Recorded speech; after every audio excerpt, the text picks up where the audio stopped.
Salut la bagarre, c'est Saladin Parnasse, donc combattant de MMA qui va se lancer dans un nouveau défi, la boxe anglaise. Ça va être une première pour moi. J'ai commencé le MMA à l'âge de 11 ans, là j'en ai 27, gros palmarès en MMA, plus de 23 combats. Et on va essayer de faire un nouveau palmarès en boxe anglaise, de gagner ce premier combat.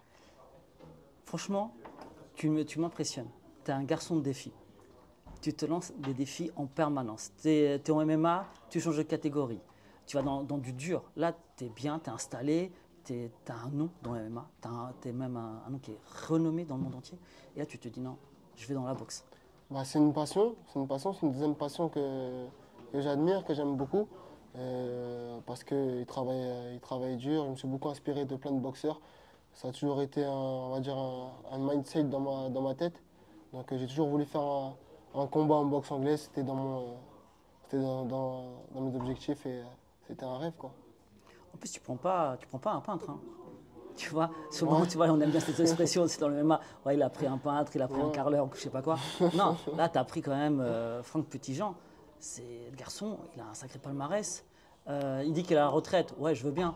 Mais ça fait qu'un an qu'il a arrêté de boxer. Et avant, il avait arrêté de boxer aussi pendant un an. Et quand il est revenu, il a fait une tuerie. Donc, on ne peut pas dire qu'il soit vraiment à la retraite. Il tourne dans sa salle, on voit qui tourne. En plus, voilà, ce sont des garçons qui sont des garçons solides. J'ai vu du Christé Sabé aller chez lui, de Alexis Barbosa. Mhm. Il y a des jolis noms, quoi. Toi, quand on t'a proposé le nom, tu t'es dit quoi? Bourbier ou pas Bourbier?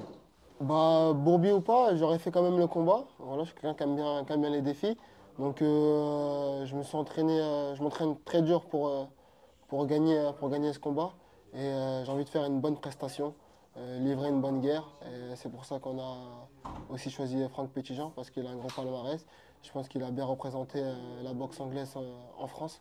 Donc c'était un joli nom et c'était parfait pour moi. Et j'aime ce côté, j'aime ce défi-là, cette adrénaline-là. Comme j'ai dit, c'est une renaissance dans un nouveau domaine qui est la boxe anglaise. Donc j'espère faire une belle renaissance et gagner ce combat contre Franck Petitjean. On t'a changé l'adversaire, parce que c'était Cédric Vitu, et là on te donne après Franck. Qu'est-ce qui change dans ton game plan à partir de ce moment-là? Qu'est-ce qui change dans ton training camp? Bah, tout change parce que Cédric Bétu, déjà, il est plus grand. Et Franck Petitjean, il est plus petit. Mais sur le côté sportif, je pense que Franck Petitjean est plus frais. Il va me causer plus de difficultés qu'un Cédric Bétu. Donc, hâte d'y être. Et voilà, je me suis préparé pour ça depuis longtemps. T'as une boxe, parce que pour ceux qui ne savent pas, oui, t'as une boxe.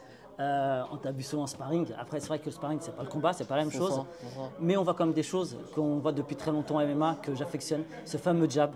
Tu rentres ton jab à la verticale, pas à l'horizontale, tu tombes pas le poing. Ouais. Un peu à la mexicaine, qui permet justement de rentrer dans les gardes. Comment est venu ce jab? Comment c'est venu? C'est venu naturellement ou tu as travaillé? Bah, je l'ai beaucoup travaillé et on dit qu'on reconnaît un bon boxeur grâce à son jab. C'est comme ça qu'il arrive à faire des beaux combats, à avoir les trous. Voilà, un bon jab, faire des feintes, mettre son bras arrière. Mais tout commence par le jab, prendre sa distance. Donc je me suis toujours dit qu'il fallait que je travaille ce jab-là, fallait qu'il soit efficace. Je me suis toujours inspiré des meilleurs, comme les Floyd Mayweather, quand il met plein de jabs sur le sac. Je me suis dit que c'était nécessaire, ou plein d'autres boxeurs. Donc il fallait que j'ai un bon jab pour ainsi de suite ouvrir mon jeu. Et t'as pas qu'un beau jab, par rapport à ce qu'on voit, bien entendu, tu frappes fort. Tu tapes très très fort, ça frappe sec. Comment tu travailles cette force aussi? Bah, c'est l'entraînement avant tout. Je m'entraîne beaucoup. Je fais beaucoup de prépa physique, beaucoup de travail de pattes d'ours. Comme je dis, je me suis beaucoup inspiré de plein de boxeurs.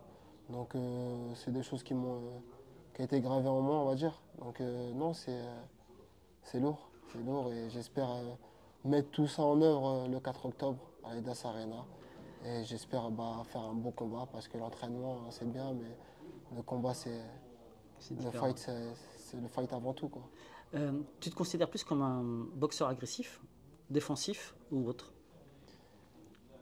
Je saurais pas te répondre parce que j'ai pas fait de combat. Ça va être mon premier combat, tu sais, je suis un peu dans le flou. Donc j'espère être un combattant très agressif en boxe anglaise. J'espère dominer mon combat et mettre ce côté agressif-là le jour J. T'es moins Mayweather, tu penses? Je suis plus un fan de Mayweather ou un Mohamed Ali, toucher sans être Hmm. touché, mettre beaucoup d'esquives. Donc voilà, mais j'aimerais bien avoir ce côté-là où j'arrive à finir mes adversaires. Donc j'espère être un gros frappeur aussi. Donc, euh, donc on verra le jour J, comment je vais me retrouver. On sait que tu as un très gros cardio.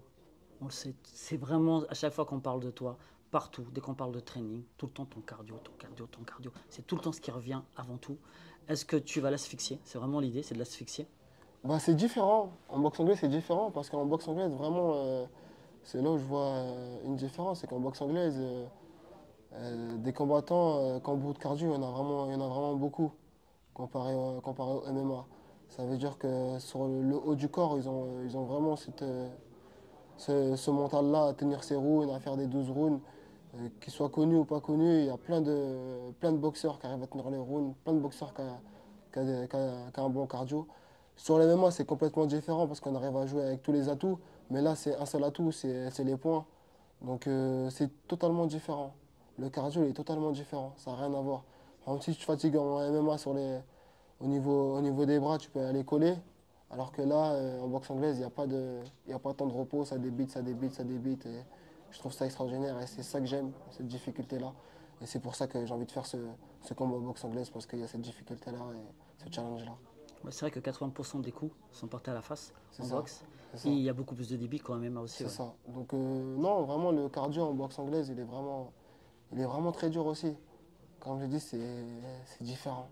C'est Et, différent. et en termes de stratégie, est-ce que tu as une stratégie ou plusieurs stratégies? Est-ce que vous avez mis plusieurs game plans en place par rapport à ça? Franchement, j'ai pas du tout de game plan. Je verrai vraiment le jour J. Je sais qu'il est petit, donc je dois le tenir à distance.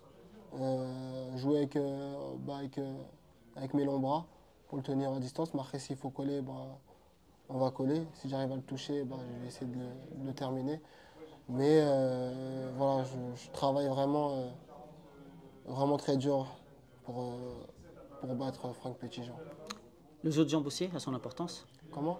Le jeu de jambes a aussi son C'est importance. sûr qu'il a son importance. Ça permet de déséquilibrer l'adversaire. Faire des feintes, faire des mouvements avec ses jambes, ça permet de plein de choses. Comme je te dis, je m'inspire de plein de boxeurs. Là, le dernier que je m'inspirais, c'était Shakur, où il écrasait un peu les pieds de ses adversaires pour les déranger, je pense. C'était un peu mettre son pied à l'extérieur, pas à l'intérieur. Voilà, c'est sûr que le jeu de jambes, il est important. C'est un gaucher.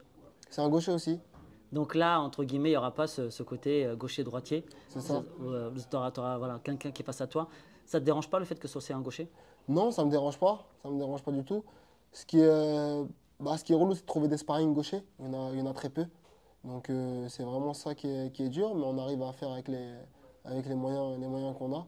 Là, je pense partir en Italie peut-être dimanche ou lundi parce qu'il y a un champion d'Italie qui est gaucher, qui a à peu près la même taille que Franck Petitjean. Non, ça va pas me déranger. Tu laisses rien, tu laisses pas de petits détails. J'essaye de ne pas laisser de petits détails. Après, c'est sûr que le combat, ça va pas toujours se dérouler comme, euh, bah, comme, euh, comme il doit arriver, comme on le pense. C'est sûr qu'il y aura une autre stratégie à avoir, une autre adaptation à avoir. On verra. Forcément, la boxe, c'est pas du MMA, ça, on est tous d'accord, toi-même tu le rappelles. C'est-à-dire que dans ton coin, tu auras des coachs spécifiques boxe. J'aurai Aziz, peut-être dans mon coin. J'ai Jamel aussi, qui est dans la boxe anglaise Alors, depuis longtemps. grosso modo, Aziz précise de sacré team d'ailleurs, mais voilà, Ouais. je te laisse préciser qui est second entraîneur. Bah, Aziz, c'est l'entraîneur Obama. Il a beaucoup de combattants en boxe anglaise. Franchement, c'est top. J'ai pu faire beaucoup de sparring là-bas. Il m'a beaucoup aidé, beaucoup apporté dans ma préparation en boxe anglaise. Voilà, c'est vraiment le top qui peut se faire en France. Non, c'est un plus pour moi. Comme tu dis, j'ai mis tous les moyens pour m'entourer des vrais professionnels. Aziz, c'est un vrai professionnel. Je me suis entraîné aussi avec David Papo aussi, qui a un gros palmarès en boxe anglaise. Je pense que c'est le meilleur français Très dur, qu'on très a dur. jamais eu. Vraiment très. Ouais. Le problème, c'est que juste qu'il n'est pas médiatisé, mais c'est l'un des meilleurs boxeurs qu'on a en France. Il est gaucher aussi. Donc j'ai pu échanger avec lui, il a pu me donner quelques conseils et je trouve ça génial. Une petite question concernant la boxe, avant d'aborder rapidement le MMA, forcément, quand on a envie de parler de MMA. Là, c'est quoi la suite pour toi en boxe? C'est vraiment maintenant, c'est un début, parce que 27 ans, c'est jeune, et tu as un potentiel, il ne faut pas le nier. C'est-à-dire que derrière, il y a cette possibilité de faire une double carrière, boxe, MMA, ou peut-être uniquement boxe. Bah, j'espère faire les deux. D'abord, j'espère performer le 4 octobre, avant tout. Voilà, livrer une bonne performance. Après, mon métier numéro un, bah, c'est le MMA. C'est là où je performe le plus. Donc, je vais rester quand même dans le MMA. Mais si je peux jongler avec les deux, faire quelques combats en boxe anglaise, ce serait l'idéal. Mais ça va dépendre de ma carrière sportive en MMA, des clauses qu'il y aura dans les contrats par rapport à combattre en boxe anglaise, parce que c'est pas tout le temps qu'on peut combattre en boxe anglaise quand t'as un contrat en MMA. C'est très difficile. Là, j'ai pu mettre ça, H, il a pu mettre ça en œuvre dans le contrat, préciser un combat en boxe anglaise, que soit le KSW organisé, soit c'était nous qu'on organisait. Donc, c'est top. Avant de parler de MMA, je t'ai menti, encore une question. Canelo ou Crawford? Moi, j'aime bien les deux. Ils m'ont beaucoup inspiré. Je suis plus inspiré par le style de Canelo parce que c'est quelqu'un qui avance et qui met des gros crochets, qui est monté de plusieurs catégories, qui a fait une décision contre Pivol, qui a combattu contre Floyd Mayweather. Il m'a beaucoup inspiré, même sa mentalité, comment il s'entraîne. J'ai beaucoup regardé ses préparations, son combat contre Golovkin, ses 3 combats, ses 3 fights. C'est vraiment l'un des boxeurs qui m'a inspiré le plus, plus que Crawford. Donc je te dirais que je pense que Canelo va gagner ce combat. Et Crawford, bah, c'est un combattant extraordinaire aussi. Et il a 0 défaite. Il a battu plein de combattants qui est totalement différent que Canelo.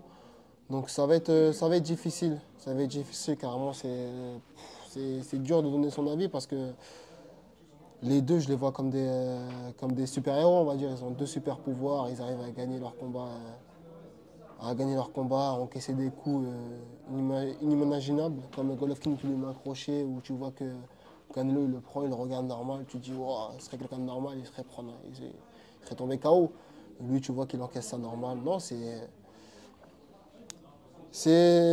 différent, c'est différent. Donc je préfère, je sais pas. Je sais pas parce qu'il y a il y a le côté sportif où Canelo il m'a un peu déçu quand il a été chopé sur le dopage contre Golovkin. Et Crawford, c'est l'exemple aussi du sport, donc que le meilleur gagne, je pense. Que le meilleur gagne. J'aime bien les deux. J'aime bien les deux.